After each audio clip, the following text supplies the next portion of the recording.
Hello and welcome everyone, this is Adam from Critical Impact Gaming, and today we have another epic Wi-Fi battle for you against an opponent by the name of Rick. So my opponent actually has a really interesting rain team going on here, as you see with his lead Pelipper. Pelipper's not going to do a whole lot more than set up the rain right now, because I'm going to throw him out with my Easy Bake Oven, my Rotom Heat over here.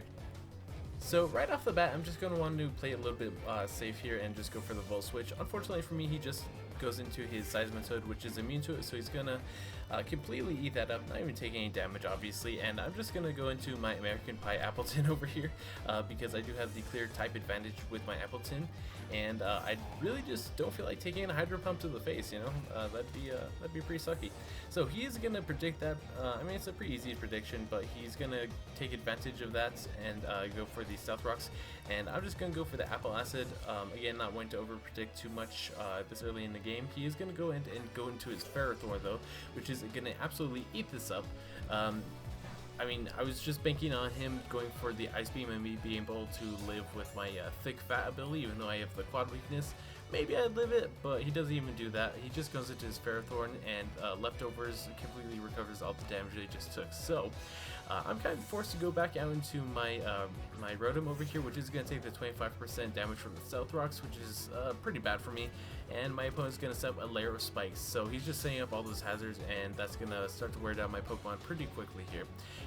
As even like my main check to his Ferrothorn and a bunch of his other water types is already going to be taking 25%. My Leftovers really won't be helping me too much, especially since I don't have access to Pain Split yet in this game. I probably will when Pokemon Home comes out in, well, I think, no, it's February 1st now. Oh, cool. So this month. So I'm going to go ahead and go for the Will-O-Wisp because I know nothing on his team will appreciate that. And fortunately for me, it does land on the Seismitoad. Now, at this point, we've already learned that the Seismitoad is a special one, not a physical one, so the burn doesn't matter as much as if it were a physical one. However, I will appreciate any chip damage I could get, and we already learned that it does have the Life Orb, so burn plus Life Orb will actually be doing a lot of residual damage every turn. So I'm just going to go ahead and go into my American Pie over here to absolutely sponge that Hydro Pump. It does like nothing, so that I do quad resist it. And now I'm just going to go ahead and get my Leftovers recovery back, and I'm going to kind of consider my options here. I do just go for the Recover, hoping that he's just going to switch out, since I'm pretty confident at this point that he does not carry the Ice Beam, which most Seismitoads should, I think, carry like the Water Stab, the Ground Stab in the form of Earth Power, and the Ice Beam. However, this one does not, it seems. So he's going to bring in his Ferrothorn, knowing he can take pretty much any one of my moves, except he doesn't know I have Body Press yet. So I'm kind of debating what I want to do at this point. I do finally decide on bringing out my Easy Bake Oven once again, just to threaten him out. And he actually predicts that very nicely and goes for the knockoff right here. So that's going to take care of my Leftovers, meaning I can only come into Stealth Rocks one more time, and then if I do another time, I'll pretty much just die to it. And I unfortunately do not have a Rapid Spinner or a Defogger on this team. I do, however, have the Excadrill just to give off the impression I do have a Rapid Spinner, but big secret, guys, I don't. So he's just going to go ahead and send his Seismitoad. I really can't do much, but at this point I feel like he's going to over-predict and just go for an Earth Power or something. So I'm going to go for a Shadow Ball, get a little bit more chip damage on him, as he just goes for the Focus Blast, which I thought was kind of interesting. I mean, that does kill me either way, but that's weird to see that he most likely doesn't even have a Ground Stab. Or maybe he did, and he just decided not to use it. But either way, I'm just going to go ahead and go into my Ash Blossom and Joyous Springs over here, Frostlass. Cheers to whoever gets that reference. And I'm going to go ahead and just finish off the Seismitoad with an Ice Beam here. I am Life Orb, so I'm taking a little bit more chip damage than I would like to with the Stealth Rock Spike and Life Orb damage all at once. But at least the Seismitoad is dead. And since I do have the classic Bolt Beam coverage on this Frostlass, that means I'm going to have a really easy time with the rest of his team, as he just sends his Pelipper to try to get the rain one more time, since he's going to need it for his Barraskewda. Or is that what's called, Barraskewda? I think so. Unfortunately for my opponent, he probably just doesn't know about classic Bolt Beam, because he's just going to die to T-Bolt right here. And that's totally fine by me. Pelipper is dead, that's one more threat out of the way.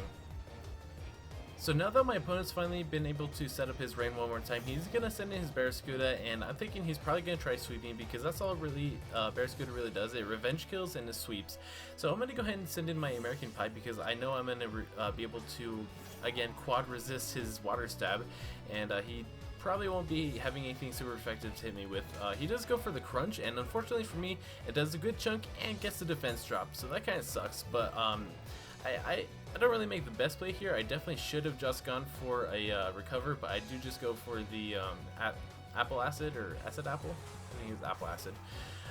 He's going to go for the Dynamax, which confirms he is going to go ahead and try to sweep me right here. And, well, we just can't be having that. That's no bueno. So he's going to get all big and scary and mean and, well, you know, smiling and shit. And he's just going to go ahead and go for the Max Ooze, which, I don't know, that might not have been the best option since it's not really going to benefit him at all. It'll give him a special attack boost, which, you know, he's a physical attacker, so it's not going to do anything for him. And my Apple Acid is going to do a pretty hefty chunk, not as much as I would like.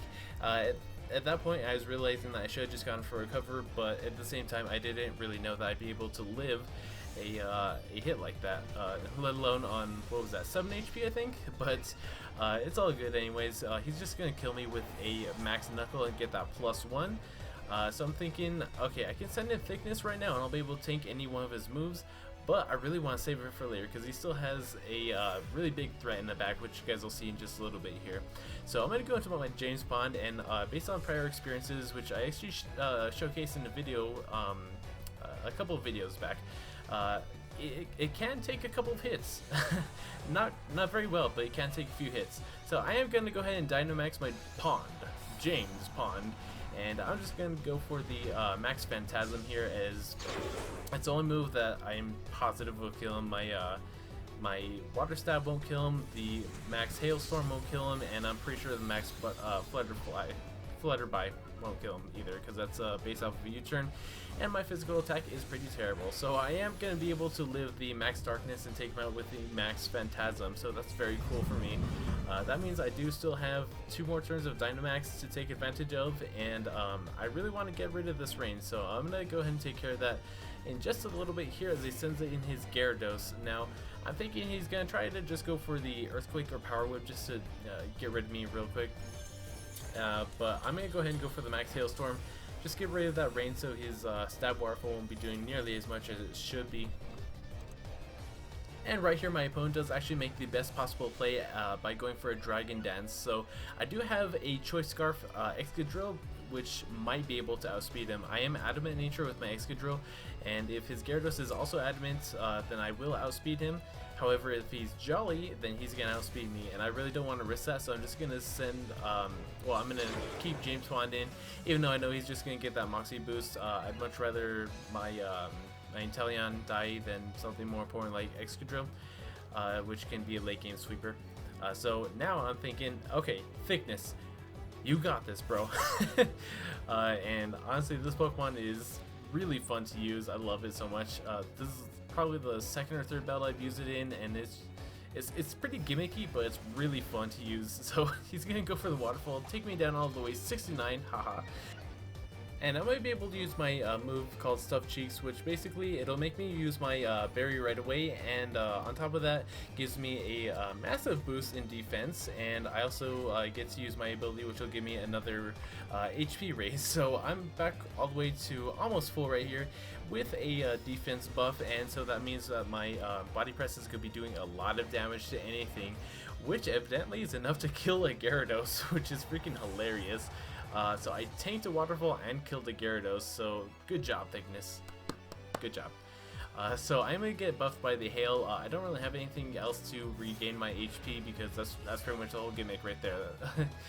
So I'm going to go ahead and debate whether I want to go for Super Fang or Body Press, but I'm like, you know what, it's a Dracovish. It might end up killing me even with my defense boost anyway because of Fish's Ren. So I'm just going to go for Body Press, see what I can do here. I do live with 66, so I'm like, okay, he's definitely going to kill me with this next one. Fortunately enough for me, the Hail did stop, so I have a little bit more survivability. And right here, I'm just going to go ahead and go for the Thief just for the lulz. I know I'm not going to live, but why not? But just kidding, I live with 3 HP. Go for the Thief, take away his Choice Scarf, and now I have a Choice Scarf Greedent, and I mean, that's just hilarious, honestly. Obviously, Dragovich is still going to be able to outspeed with or without Choice Scarf, or with even with me having Choice Scarf, he's still faster naturally. He's going to go into his Ferrothorn. I'm going to go for Bypass. It actually does a hell of a lot. What was that, like 75%? Jeez. But I am going to die to I am going to die to the Iron Barb's damage right there. He's gonna get a little bit of leftovers, that's fine though. I'm gonna go into my Ash Blossom since I know I'll be able to live the South Rocks and Spikes just one more time. And I'm gonna go ahead and fire off an Ice Beam, trying to finish off his Ferrothorn right here, since obviously I'm gonna be faster. I should have just gone for a Destiny Bond, just be a little, you know, fancy right there. Because unfortunately I don't kill him, which is kind of crazy. He must be a fully specially defensive. But anyways, he's gonna go for the knockoff. It's gonna fail because there's no target right there, which is fine. He's gonna get back a little leftovers, but it doesn't really matter because this is pretty much the end of the game. I have a Choice Scarf Mole, and I'm just gonna Earthquake away twice to take out his Ferrothorn and his Dragovich. Which, if you couldn't tell by now, having my Greedent go for the Thief earlier, which was actually super clutch. Like, I didn't know it'd come down to this, but it's actually super clutch, because taking away his Choice Scarf means that my Excadrill can actually outspeed him now. So, yeah, like I said, just 2 Earthquakes and that's game. So, definitely hope you guys enjoyed the battle. If you did, make sure to leave a like, comment, and subscribe. And have a nice day, everyone. Bye.